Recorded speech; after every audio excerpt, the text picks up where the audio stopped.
The corium is sinking. Our time to act is shrinking, but our activists are linking. Nuclear hot seat. It's the bomb.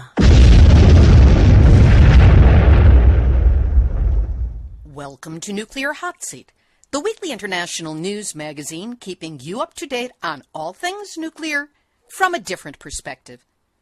My name is Libbe, HaLevy. I am the producer and host, as well as a survivor of the nuclear accident at 3 Mile Island from just 1 mile away. So I know what can happen when those nuclear so-called experts get it wrong. This week, we focus on the Diablo Canyon nuclear reactors in Northern California and the recent announcement by Pacific Gas and Electric that they plan to shut down these earthquake fault-adjacent reactors by 2025 and replace them by renewables. Sounds good. We'll find out how good it actually is. We talk again with Linda Seeley of San Luis Obispo Mothers for Peace, and then with the inimitable Harvey Wasserman of Solartopia and so much more. We discuss the issues, the weaknesses of the agreement, and the deep politics churning behind the scenes. Both of these activists have been on the front lines of this issue for over 40 years, so they bring to the discussion a depth of understanding, along with a knowledge of where the bodies are buried. Plus, our ever-cheeky numbnuts of the week, the nuclear reactor duck and cover report, and more honest information than anyone in England thought about before voting for Brexit. All of it coming up in just a few moments. Today is Tuesday, June 28, 2016, and here is the week's nuclear news from our perspective. Last week, as Nuclear Hot Seat was already in production and actually almost done with production, we learned that Pacific Gas and Electric had entered into an agreement that it would be closing the Diablo Canyon nuclear reactors, yay, at the end of their current licenses in 2024 and 2025, 8 and 9 years from now. Less than yay, but okay, that's where it stands for now. PG&E also said that they would replace the energy from Diablo Canyon with renewables. This settlement confirmed expert testimony submitted by Mothers for Peace in 2015, which PG&E disputed at that time, that the power from Diablo Canyon can easily be replaced with solar, wind, wave, and geothermal energy. We spoke with Linda Seeley about the upcoming meeting with the California Lands Commission, which is scheduled for today, June 28, 2016, which offered the hope that the shutdown of the nuclear reactors could be moved up to as early as 2018 and 2019. The two featured interviews that we have today focus on that issue, and that's the best way for you to gain this information. They'll be coming up in just a few minutes. Also on Diablo Canyon from fukuleaks.org, researchers with that respected archive and website have discovered that Diablo Canyon may have leaked significant radioactivity in recent years. Unusual spikes were discovered on the U.S. Environmental Protection Agency's RadNet monitors at the Bakersfield, California station in late 2014 and early 2015. FukuLeaks pulled multiple years of back data, including data prior to the Fukushima Daiichi disaster, to confirm that these spikes were indeed unusual for this station. They then found that the spikes correlated with activities at Diablo Canyon. We're going to have a link up so that you can take a look at the charts yourself and check out the numbers. It will be at nuclearhotseat.com under this episode, number 262. That's where we will also have a link up to an article about earthquake dangers at Diablo Canyon worsened by fracking. But if you think we're done with Diablo Canyon for this week, wait, there's more! Nuclear hot seat, nuclear hot seat, nuclear hot seat, numbnuts of the week. Amazing what a billionaire can buy. The pro-nuclear workers at Diablo Canyon have been traveling to that meeting at the California Lands Commission in Sacramento, and they're going in style. Chartered air-conditioned bus, 3 meals a day provided, entertainment, Brazilian martial arts lessons, morning yoga and calisthenics, swimming, crafts, campfire, sing-alongs, and s'mores. They call themselves a march, but in order to march, you gotta, well, march. But these guys are getting bused to locations where they then walk for 3.8 miles one day, 2.8 the next, and hey, the last day, 2 whole miles. Oh man, what a grind. That's not a march, it's a stroll. Trust it from somebody who ran a marathon. They get side trips, lectures, tree climbing, music. Shoot, this is summer camp for adults. Everything fully paid for, including their salaries. No vacation time required. Well, who wouldn't want to demonstrate for nuclear under these conditions? And of course it all ends with, as they so smarmily listed it on their itinerary, pack the room at the Lands Commission meeting. What really hurts is how these deluded ignoramuses don't even understand what they are doing. A statement on their website shows the extent of their ignorance. It reads, "We won't be able to look our future grandchildren in the eyes and tell them that we did all we could to safeguard their future and protect clean energy unless we do." Now that sounds like something that you or I or any one of us would write. Except these people are talking about protecting nuclear. That's their idea of clean energy. And of course, when they talk about grandchildren, they actually expect to have them and that they're healthy. And they do not understand the disproportionate way that women and children, especially girls, and fetuses, and the reproductive system is damaged down to the DNA by nuclear radiation from these bombs and tea kettles. While I never want to be able to say to anybody regarding nuclear, "I told you so," to these smug tools of the 1%, I think it only appropriate that I wish that they would have a choking fit on their s'mores. And that's why all of you deluded fools who went to summer camp to support the nuclear madness of Diablo Canyon, all of you are this week's Nuclear Hot Seat, numbnuts of the week. Word comes from Karen Haddon and the Seed Coalition that the Texas Democratic Party, bet you didn't think they had one down there, but I guess they do, the Texas Democratic Party does not consent to a plan that would bring the nation's dangerous high-level radioactive waste to West Texas. During its convention in San Antonio last week, the party debated a resolution opposed to the plan by Waste Control Specialist, WCS, in Andrews, Texas, to expand its low-level radioactive waste storage site to accept high-level radioactive waste. The Democratic Party's resolution cites risks of water contamination, security concerns, and transportation accidents as reasons to oppose the plan, which was passed by 29 county conventions and is now part of the 2016 Texas Democratic Party platform. Vermont Yankee may be shut down, but nuclear waste is the gift that keeps on giving. It's nuclear's dirty little secret. Several times a week, a tanker truck leaves Vermont Yankee carrying 5,000 gallons of tritium-tainted groundwater. But hey, there's a more convenient solution to that because energy administrators and state officials have begun discussing the idea of discharging the contaminated liquid into the nearby Connecticut River. Oh joy. Vermont Yankee spokesmodel Marty Cohn said, "We're looking to see if, in fact, it's a viable option. There's no plan for discharges now. There's no proposal for that. It's an option we are exploring." Oh, get off it. You know you're planning on doing it. You're just trying to weasel it in. Which brings us to this week's duck and cover report. We've got our ducks in a row, and the line is long. At Entergy's Fitzpatrick in New York on June 24th, it was the start of a doubleheader. First, a full scram smacked it down from full power to zero because of reactor recirculation pump degradation. Then on June 26 at Fitzpatrick, an oil spill was reported even though the thing was at zero power. The main turbine lubricating oil was leaking out. And how well does your car work when it's leaking oil? Grand Gulf in Mississippi on June 25th. An automatic reactor scam due to a turbine trip, taking it from 99% power to zero. Just smack on the brakes when you're going 100. See what that does for your car.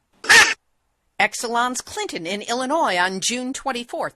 Secondary containment was declared inoperable, and the loss of secondary containment is reportable as an event or condition that could have prevented fulfillment of a safety function needed to control the release of radioactive material. Entergy's Indian Point in New York on June 24th, shut down due to leaking weld. And that's this week's Duck and Cover Report. Over to Japan, where on Tuesday, June 28th, TEPCO said in a massive understatement that a power outage had halted some systems. Dig through the article a little bit and you learn that an alarm sounded at 3:40 a.m. on Tuesday, and that's when workers found a unit that filters radioactive cesium from contaminated water had shut down. Oops! Also affected was cooling equipment for an underground ice wall, aka the saltwater slushy, which is still being set up around 4 reactor buildings in a bid to restrict the flow of groundwater beneath them. An epic, ongoing fail and money sink. But TEPCO said no abnormalities were detected with this equipment or in the surrounding environment. Of course there were no abnormalities, just 3 melted down wrecks of nuclear reactors, 600 tons of missing plutonium-laced fuel, and the saltwater slushy. Nope, no abnormalities here, just another day for TEPCO. Then there's TEPCO's admission of a highly contaminated water leak from a water storage tank on June 26. All beta nuclide density was reported at 96 million becquerels per cubic meter.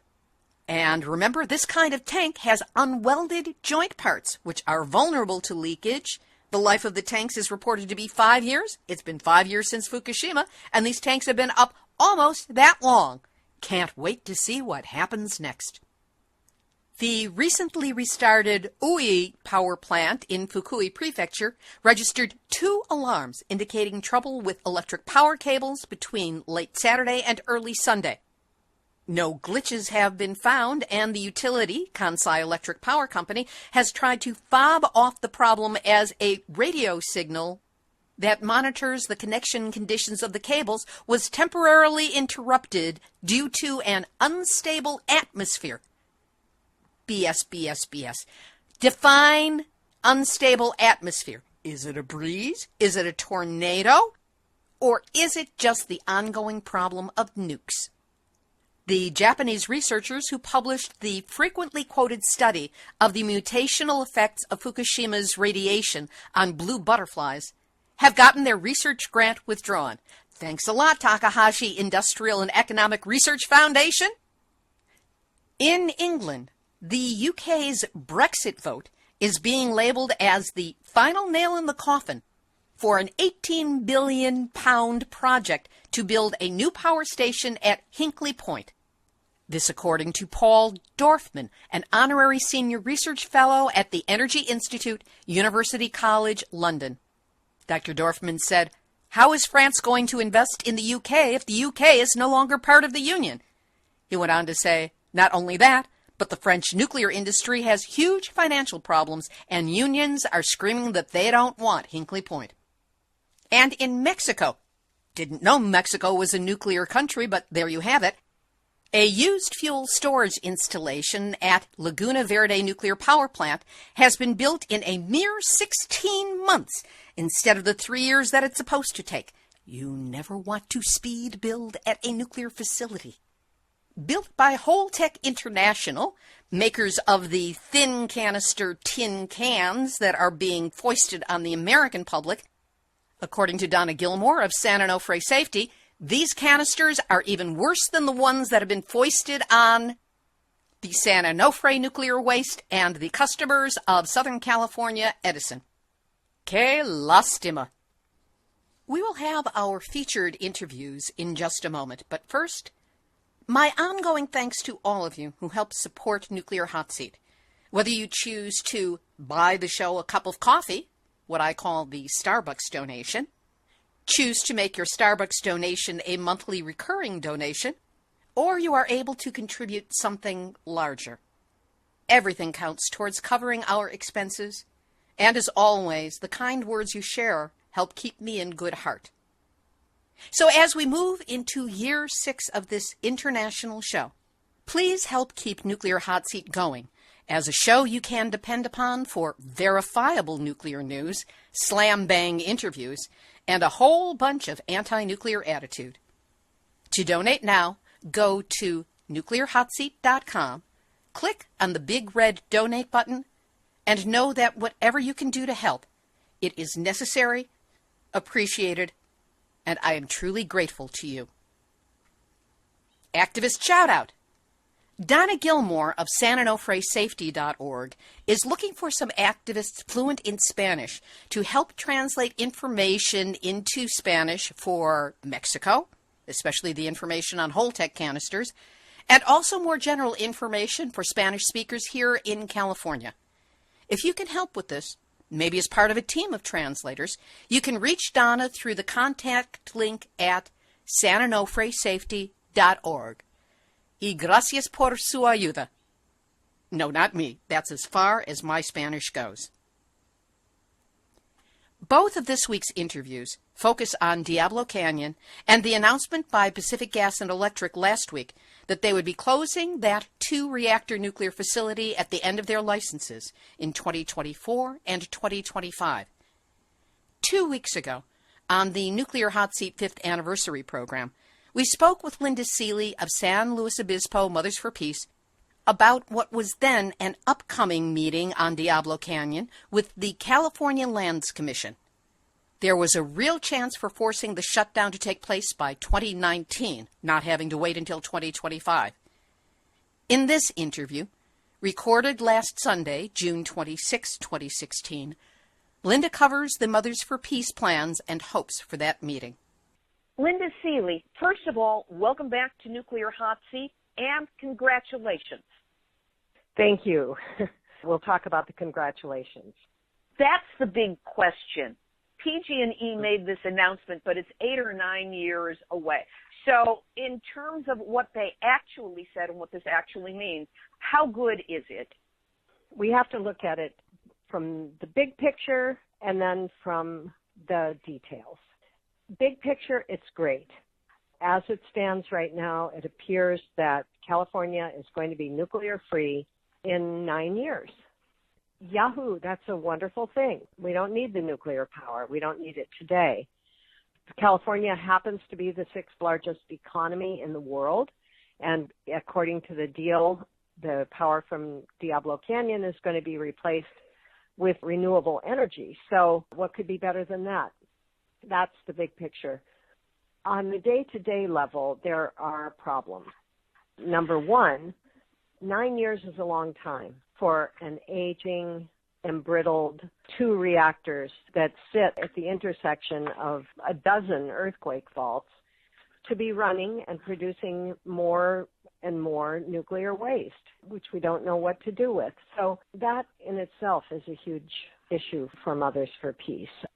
It's only by a stroke of luck and who knows why that there hasn't been a terrible earthquake here. And we keep reading all of these articles in the newspapers and published by seismologists saying that the San Andreas Fault is due for the big one. It's wound tighter than it's ever been. Just on and on about all the potential. And we've entered into a low sun activity, which corresponds to high earthquake and volcano activity. So there are all these conditions that we have to pay attention to for the next 9 years.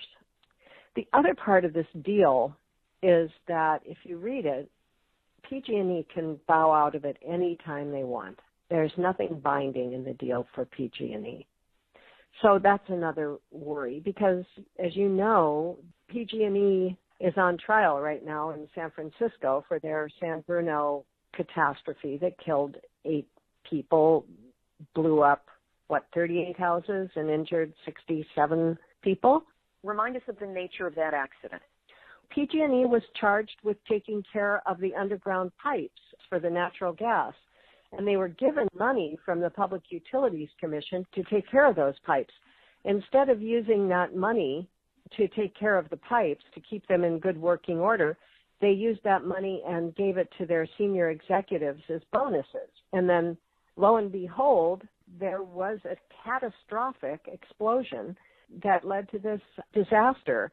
And ironically, I don't know for sure if these two things are connected, the very day that they made this marvelous announcement about the closure of Diablo Canyon was the very day that their executives went on trial in San Francisco for killing people and causing mayhem in San Bruno.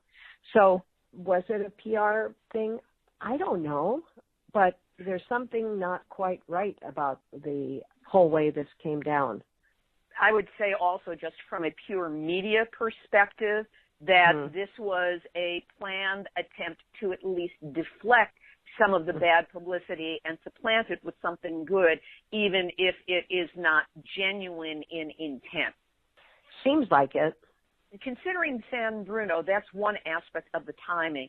Another one is that next week, in just a few days from the time that we are speaking, the California State Lands Commission is meeting, and there are issues connected to Diablo Canyon that are up for consideration there. Bring us up to date on that.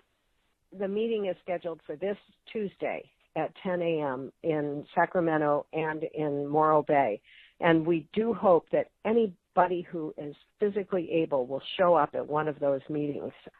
What is going to be discussed at that meeting? That meeting is extremely important because when they first started thinking about building Diablo Canyon back in 1968 and 1969, that PG&E applied for a land lease out at Diablo Canyon on what are called the tidelands. That's the area just offshore, but the mean tide line and some distance around that mean tide line.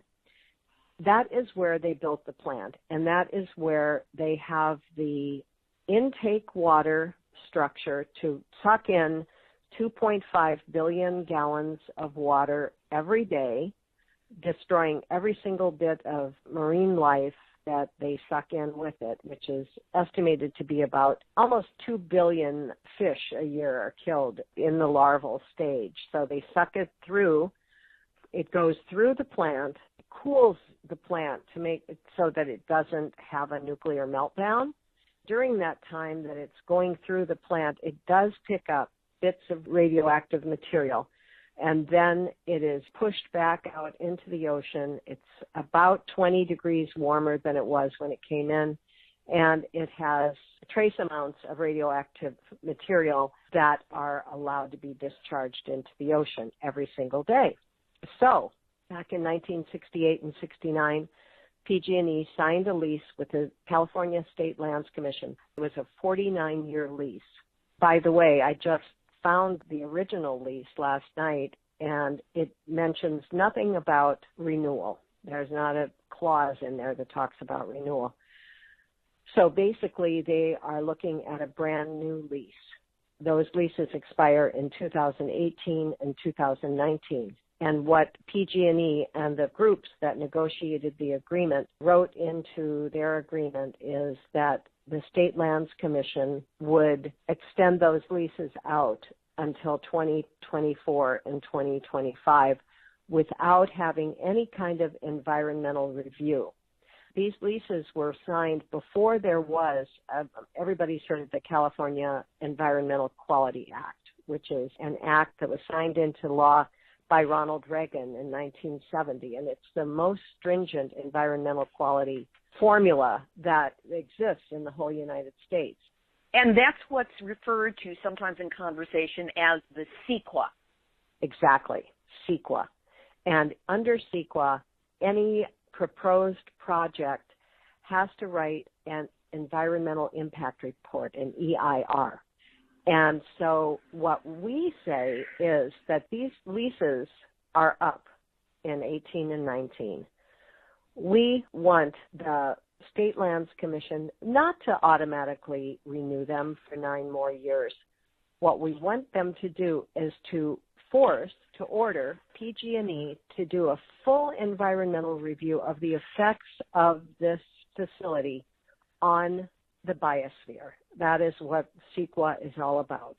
They could get that CEQA review done in 6 to 9 months if they really put the pedal to the metal. It could be done. We want to look at it's a matter of weighing out risk versus benefit. How much risk is there involved in this thing versus how much benefit do we derive? That is what needs to be brought forward into the public consciousness. We're not saying nix the agreement. We are glad, we are happy that this thing is shutting down eventually, but we want to look at the reality of the situation and not just go around, blowing bubbles and saying, yay, it's closing down, and we don't need to look at the environmental consequences of having this monstrosity on our coast. The other part of it is this plant is due to shut down in 9 years. There are many, many retrofits that are ordered by the NRC, the Nuclear Regulatory Commission, to all nuclear plants in light of what happened at Fukushima. Struts that need to be reinforced, all kinds of things. An analogy. I have a car that has 200,000 miles on it. I know I'm going to trade it in for a new car. I find out that my tires are worn and that they need to be replaced. Do I go out and buy 4 new Michelin tires on this old car, or do I say, I'll just keep an eye on it and I'll take care of it as it goes along? I don't want to invest all that money. Mothers for Peace is very concerned that that's going to be PG&E's attitude about the new tires on the Diablo Canyon power plant. Except if I get into a wreck because I have a blowout in my old car, well, I might hurt myself, I might hurt somebody else, but I would not hurt the entire biosphere with my car wreck. That's the difference between the potential catastrophe that could happen at Diablo Canyon during these 9 long years. So basically what we're saying is, okay, you've made a deal with NRDC and Friends of the Earth, great, but we are keeping our eyes on you. You will obey every traffic signal. You will comply with every single order that you're given by the NRC, by the state. You will be subject to critical oversight during this period. And if you don't comply, you have to be shut down now. And that's all there is to it. You've gotten a sweetheart deal. PG&E is coming out of this smelling like a rose, because they're getting so many kudos for replacing Diablo Canyon with renewables. At least that's what they're saying now. But there's many a slip twixt the tongue and the lip.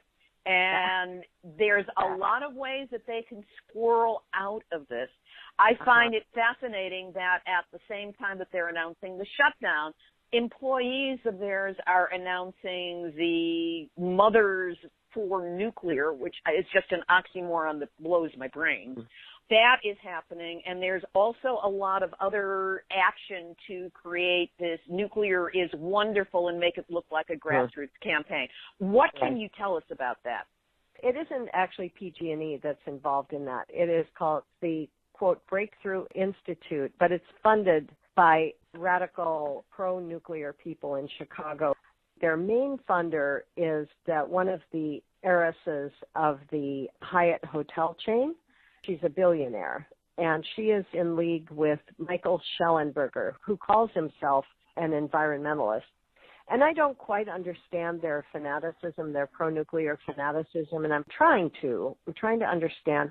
Maybe they sincerely believe that nuclear is the answer to our climate change problems. If they do believe that, then they are, I don't know what they've been smoking, because it costs so much to build a nuclear power plant, number one. Number two, it takes at least 10 years to build a nuclear power plant.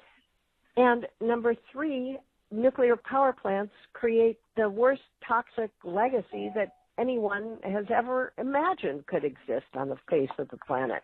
And so in order to build the number of nuclear power plants that they say they need in order to stop carbon in the atmosphere, maybe they do think that nuclear power is going to save the world from carbon dioxide in the atmosphere.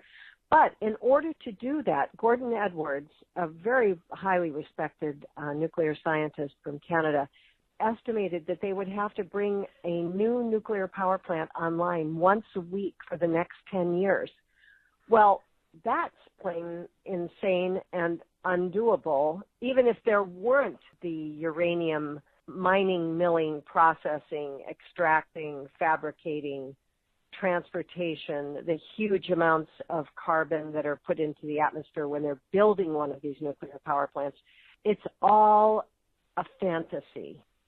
Unfortunately, it's in human nature to want to grab onto a supposed solution to our problems, that we have put ourselves into a very, very complex problem, right smack in the middle of it, that is going to take a tremendous amount of creativity and collaboration in order to get ourselves out of this pickle.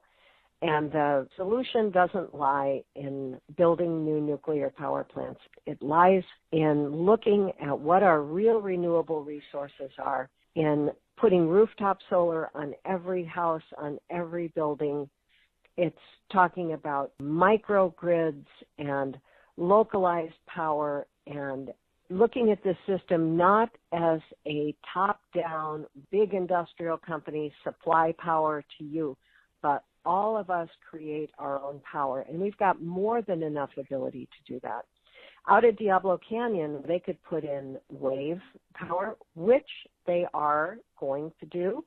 That could be put in sooner. They could do solar there. It's so sunny here in California. And I'm not sure that they could do wind, but there are many places in California where wind is a perfect option. So we're looking at the greatest opportunity that this state has ever been given to be the actual world leader in how to get off not only fossil fuels, but nuclear power. We're still going to have the problem of what to do with nuclear waste. That is a problem that does not have a solution. The longer that plant runs, the more waste we're going to have without a solution of where to put it. So it only makes sense. I'm not a scientist. I'm not a nuclear physicist or anything like that, but I am sensible. And it only makes sense to stop making a lethally toxic material if you have no idea what you're going to do with it once you've got it. That is plain crazy that they've allowed that to happen. And there's no solution in sight for that. So we're living in very interesting times. It's the Chinese curse. It really is.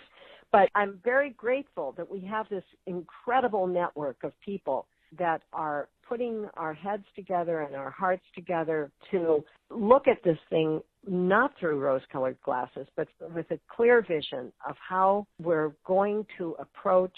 We've got this wonderful end in sight. Diablo Canyon will be shut down. In the meantime, we have to keep their feet to the fire. Number one, PG&E's feet to the fire. Keep the Nuclear Regulatory Commission's feet to the fire. Mothers for Peace isn't giving up on the NRC, by the way, because we're the only people who have access to the NRC.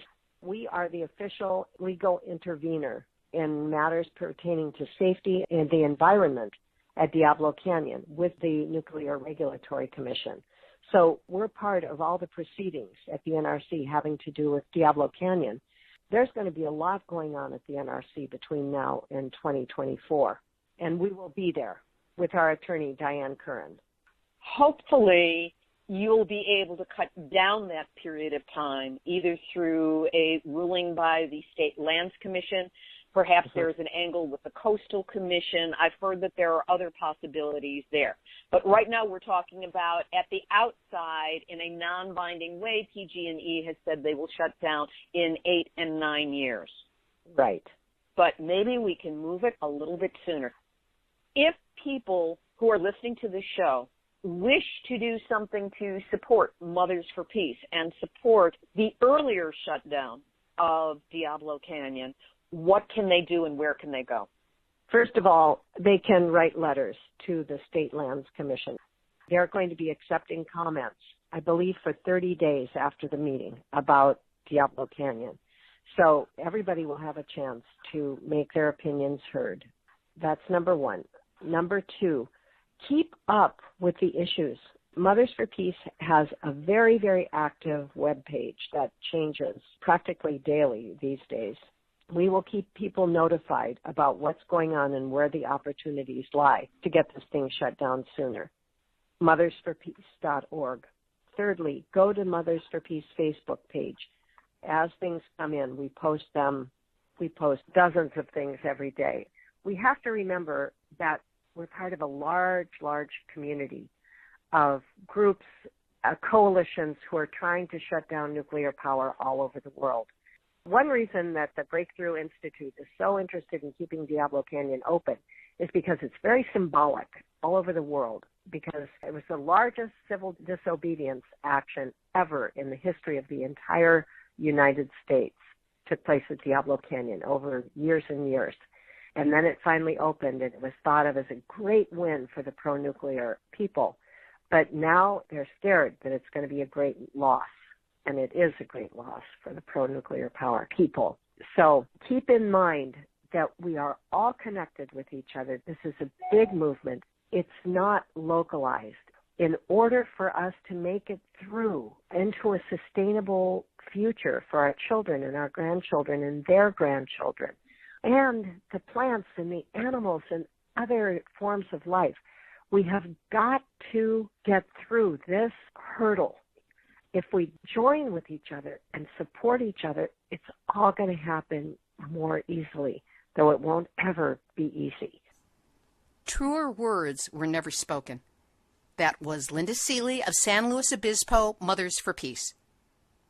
Next, I spoke with Harvey Wasserman, who has been an anti-nuclear, pro-alternatives activist for more than 40 years. He writes regularly for a wide internet readership through EcoWatch, Solartopia.org, FreePress.org, and NukeFree.org, which he also edits. Harvey's articles also appear in Common Dreams, Counterpunch, HuffPost, BuzzFlash, and others, and his Green Power and Wellness show is heard online at prn.fm. Harvey Wasserman and I talked on Saturday, June 25th. Mazel tov with delayed gratification built in. Well, thank you. I mean, it's a good thing to see the idea that Diablo will shut in all the press. I have to say, Libbe, this is probably better for the global and national anti-nuclear movement than it is for shutting Diablo. The press has come out. The basic statement says that Pacific Gas and Electric, one of our biggest nuclear utilities, has said that Diablo Canyon can be replaced with renewable energy, and that's a big deal. And it also, we have an agreement to shut a nuke that has sign-on from the union, and that's a first. And it makes the so-called pro-nuke environmentalists look really silly and more marginal than ever. And it casts a big shadow on nuclear power, which, by the way, Brexit, the vote to leave the European Union by Britain, probably has also killed a proposed nuclear plant in England, the Hinkley. It's going to really complicate matters in a situation where they're already pretty close to going over the cliff. And which one was this in Britain? Hinkley, one of the Hinkley units, and I can't remember what number, but they were going to try and build another one that involved Areva and the Chinese, and it was really starting to sink into an abyss. It looks like this might push them over, even if they have a revote to rejoin the European Union, which is possible. It's really complicated matters. So these two things are big pluses for us. And if this deal actually results in shutting Diablo, which is unclear at this point, But the template, the whole formula of getting the utility to agree that renewables can replace a nuke, and, they have done that, PG&E. They have come out and said that. And having the union sign on based on what's called a retain and retrain program, where they set aside a ton of money and figure out a decommissioning plan. But nonetheless, it's a good idea. It all makes the pro-nuke thing even more ridiculous. So on that level, it's a big victory. But with you being in California and me coming there, it's a really mixed bag for Diablo itself. And it's not clear how great it is for shutting Diablo, let's put it that way. There are a number of factors involved here that are not generally discussed. And I do have an article about this, as you know, at ecowatch.com. We will, of course, link to it on the website. Yeah, so first of all, PG&E is in really deep trouble for many reasons, one of which is they murdered 8 people in San Bruno in 2010. They blew up their gas pipeline system, and it was very clear and very well documented that negligence was very much at fault. And so they are in federal court now, basically defending themselves on murder charges. The California Public Utilities Commission has already fined PG&E $1.4 billion for that explosion, and we're going to see now what happens in federal court. So this is, in a certain sense, kind of a plea bargain on the part of PG&E, and they're running ads all up and down Northern California saying, we're solar, talking about all the solar they're doing and blah, blah, blah. So they really have a big need to clean up their image. Secondly, and this is more important, on June 28th, there will be a hearing in front of the California State Lands Commission on leases that PG&E was given in 1968 and 69. These are really old leases that allow them to continue to operate their cooling systems in state coastal lands. And in 1970, just after these leases were signed, that radical environmental governor, Ronald Reagan, signed the California Environmental Quality Act, which puts forward all sorts of requirements to do something like PG&E is doing at Diablo. Now, they've escaped these requirements for 46 years, but these leases are about to expire in 2017 and 2018.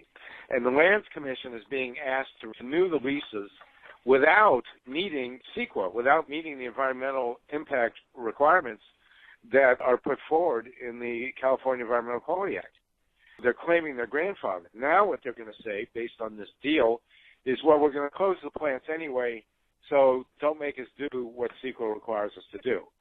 So it's very political. Now, we have a pretty good sense that we're going to win at the State Lands Commission. It's Gavin Newsom, the Lieutenant Governor, Betty Yee, she's the state controller, and a guy named Cohen, who's the Chief Financial Officer. And we were pretty sure that both Betty Yee and Gavin Newsom were going to vote to make PG&E meet CEQA requirements. Now, clearly what the calculation is on the part of PG&E is to go in there and persuade at least these 2 commissioners to hold off on the requirements. And we don't want them to do that, obviously. We're pretty sure that if these requirements were put in place as a requirement in the leases, that PG&E would have to shut Diablo. In other words, shut it much sooner than is in their current timeline of 8 to 9 years. Exactly.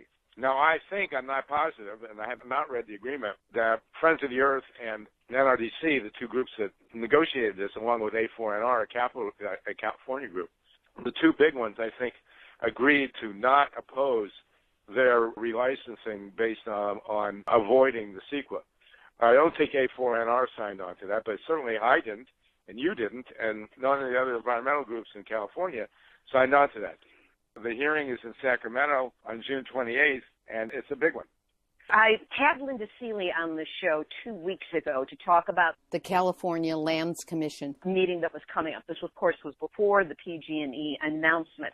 But when you say that these groups, the NRDC and also Friends of the Earth, have negotiated this, who gave them the power? And do they honestly represent the interests of the California groups that have been fighting Diablo for so long, such as Mothers for Peace? Well, that's a good question. The Alliance for Nuclear Responsibility was involved with the negotiations. We don't know what they signed on to, or I don't because I haven't read the deal. But I don't think that A4NR signed on to everything that the FOE and NRDC did. they stepped forward and they crafted this agreement, and I'm glad to see the agreement.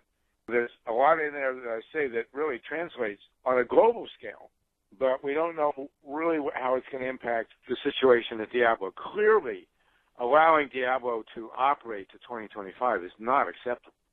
I mean, these reactors are in earthquake zones. We just had testimony from an expert on tsunamis, that a tsunami could come and wipe that place out. The reactors themselves are high on a bluff, but the intake, obviously, is at the ocean level, and a tsunami would destroy them and completely deprive the reactors of coolant, which, we've seen that before. That's what happened at Fukushima. Right. So we're not clear here on how that plays out.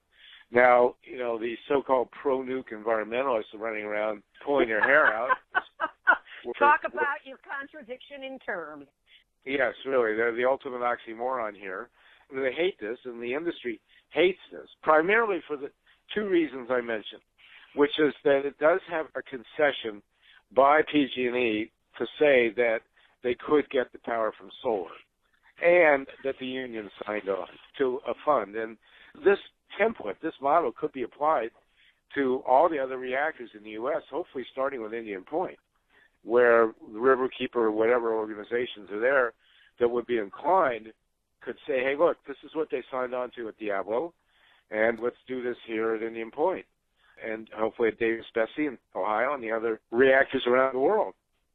It does make sense in the broader scale, but within California, it's very political, and it really turns not only on the State Lands Commission on June 28th, which will decide on the leases, but the California Coastal Commission and the Water Quality Board and some other state agencies do have the power to require Diablo to put in cooling towers, because right now they're dumping the water 18 to 20 degrees Fahrenheit hotter into the ocean, 2.5 billion gallons a day. It's in direct violation of the state and federal Water Quality Act. Now, if those commissions came forward at a later date and said, you got to build cooling towers, PG&E will now come back and say, well, we're going to shut in 2025 anyway, so let us go on that. And we don't want that to happen either. And there is precedent for that. A deal like that was cut in New Jersey, where they've allowed Oyster Creek to operate another 7 years. And we don't want that to happen either. The flip side is if the Coastal Commission and the Quality Board, the Water Quality Board, and other state agencies hold the line and say to PG&E, you got to build these cooling towers right away, then it becomes a very interesting situation. Okay, let's flip this around. With the delay as it extends right now for 8 to 9 years, and this, let's put this in quotes, coincidental emergence, certainly in the media, of a group of people who are calling themselves pro-nuclear environmentalists or activists, which is a ridiculous term, but also we know that many of them trace their roots and their employment back to PG&E. With that coming up as a force, and whatever the behind-the-scenes maneuverings are, is there a chance anywhere in this scenario that somehow PG&E will be able to slip out of this timeline of 8 to 9 years and just continue to run, meaning that this is a delaying tactic on their part to buy time for manipulation? Oh, absolutely. We have the unfortunate precedent of nuclear operations continuing at Indian Point in New York, where licenses have expired. So with PG&E, there's never a contract.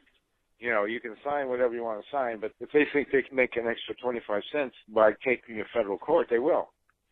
And so there's no guarantee here.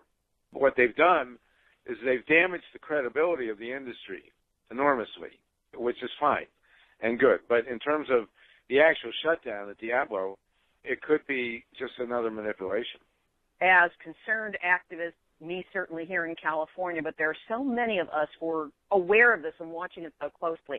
What can we do to provide the proper support that is going to push PG&E to fulfill not only the 8 to 9 years, but if the Coastal Commission or any of these other bodies decide that it has to be done sooner, how can we put our support behind that so that they can't wiggle out of this one?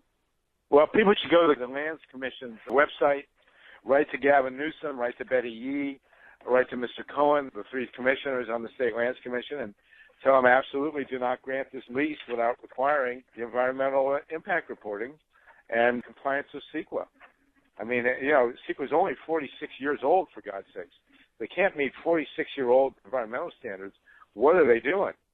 And then people need to keep focused on the Water Commission, the Coastal Commission, the other boards on the cooling tower issue. Nothing changes, really. I mean, the pressure has to go on. All that's happened here is that PG&E has admitted that they can get the power with solar and that a deal could be cut with the unions. So they can't keep griping about, the poor workers are going to lose their jobs. We know now that there is a retain and retrain program that they'll agree to. They can't keep saying, no, we can't get the power. They've admitted they can get the power. The question now is, are they going to be forced to meet basic environmental quality standards, both within the CEQA and the water quality laws of the state and federal government? So really, the activist community needs to continue to focus just as we always have. Anything else you can think that you would like to add? Well, this is a great triumph. It's a baby step. It's 2 steps forward, 1 step back. But this is a landmark situation because, as I say, they have agreed to a pattern, to a format that will work where all parties can come to agreement to shut a nuclear plant. Now, they're playing around, obviously, with the dates. They're playing around with the license. They're playing around with CEQA. They're playing around with the water quality and many other issues. And the San Bruno trial is a factor. But all these things have come together, and it is another step up for us towards a solar-powered, solartopia, green-powered Earth. And I will continue to contend that Los Angeles will be the world's first solartopian megalopolis. And this will help us. If we take 2,200 megawatts of power from Diablo Canyon and fill it with renewable energy, it means a lot of those rooftops in L.A. are going to be covered with solar panels. And a lot of those pools are going to be heated with solar panels. And a lot of those homes are going to be taking down their wires. And we will be transitioning to a renewable-based economy much faster. And this gives us another step forward. It's a definitive step in terms of public relations. And we have to make sure it's also a definitive step in terms of actually shutting those 2 reactors. So we should celebrate and move ahead. Harvey Wasserman. You can learn more about Harvey's work at solartopia.org. And we'll have several links up to his articles and radio program on our website, nuclearhotseat.com, under this episode, number 262. Here's today's final thought, and it's not a happy one. As production was being completed for this week's episode, we received the news that the California Lands Commission has decided not to make PG&E perform an environmental impact review on Diablo Canyon. No CEQA. No nothing. The utility, the reactors, are off the hook. And because there's no binding nature to the agreement made by Friends of the Earth and Natural Resources Defense Council with PG&E, despite all the PR announcements, the whoop-de-doo, and the media picking up the story, there is no guarantee that the utility won't figure out a way to extend the license on those 2 nuclear reactors or run without one for whatever made-up reasons they choose. For the record, Mothers for Peace was not a party to this agreement, despite the decades of gut-crushing work that they have done to shut that pair of nuclear reactors down. Hope and heartbreak. Hope and heartbreak. That's the nuclear news cycle. Such hopes that we had for getting Diablo Canyon shut down for real, maybe even by 2019. And then today's crushing blow. I guess a billionaire's billions can buy a lot of politicians and rustle up a whole bunch of muscle. What really hurts right now, and that I take personally, is that the headlines jamming the news cycle right now read, "Activists oppose closing nuclear site in 9 years." Excuse me, journalists, if you dare to call yourself that. Those were not activists. They were tourists, bussed in, bought and paid for by billionaires who play their games with our lives and laugh all the way to the bank because they've got it rigged so they never lose, and their bank accounts just keep getting bigger. I really thought we had a chance this time, that reason and common sense would win out. But how foolish of me. This is nuclear. Nothing makes sense except greed, manipulation, lies, fraud, viciousness, psychosis, and the progressive destruction of our biosphere. My condolences to Linda Seeley, Jane Swanson, and all the great genuine activists who worked so hard on this matter. We was robbed. As for me, I feel like smashing a bunch of s'mores all over those smug pro-nuclear faces. Let's get 'em next time. This has been Nuclear Hot Seat for Tuesday, June 28, 2016. Material for this week's program has been researched and compiled from ENEnews.com, CalCoastNews.com, FukuLeaks.org, San Luis Obispo Mothers for Peace, Independent.com, Seed Coalition and Karen Hayden, VTDigger.com, ArtVoice.com, Tri-CityHerald.com, CBSLocal.com, DailyMail.co.uk, JapanTimes.co.jp, Fukushima-Diary and our friend Iori Mochizuki, jherod.oxfordjournal.org, miningawareness.wordpress.com, dailymail.co.uk, spokesman.com, the s'mores-faced assholes at World Nuclear News, the Nuclear Regulatory Commission, and the elegant, informed, powerful, motivated, and extremely good-looking activist community of Nuclear Hot Seat, who gather on our Facebook site to share their insights and observations, and which you are all invited to come visit and like. Theme music written by me, sung by Marilee Weber, accompaniment by John Barnard, recorded at Winslow Court Studio in Hollywood.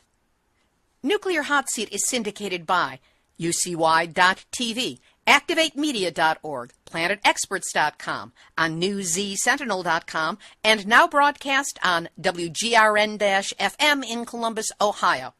If you know of an online news aggregator or community radio station that would like to carry the show, shoot, if you've got a website and you want a link to the show, send an email to info@nuclearhotseat.com and we will make this happen. You can also check out our archive of 261 shows on the website, nuclearhotseat.com. They are also on our YouTube channel under Nuclear Hot Seat Videos and on iTunes under Podcasts. If you sign up on the website to receive notice and link to each week's Nuclear Hot Seat episode, as a bonus you will receive a chapter from my ebook. Yes, I glow in the dark, 1 mile from 3 Mile Island to Fukushima and beyond. The full ebook is available on Amazon, and I promise I will get to writing it out and make it a book this year, she said. And a reminder that your contributions help keep Nuclear Hot Seat, the vital force it is for honest, accurate nuclear news. So please, do what you can this week to help us out with a donation at nuclearhotseat.com.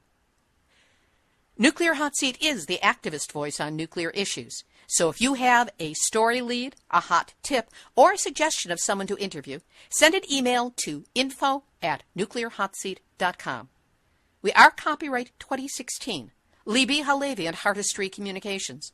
All rights reserved, but fair use allowed as long as proper attribution is provided. This is Libbe, HaLevy of Harvey Communications, the heart of the art of communicating, reminding you that Nuclear Hot Seat is now downloaded in 112 countries. We are international. This movement and those of us in it are not alone, and we are linking because we have all had our nuclear wake-up call. So nobody go back to sleep, because we are all truly in the Nuclear Hot Seat. Nuclear Hot Seat, what are those people thinking? Nuclear Hot Seat, what have those boys been drinking? Nuclear Hot Seat, the corium is sinking. Our time to act is shrinking, but our activists are linking. Nuclear Hot Seat.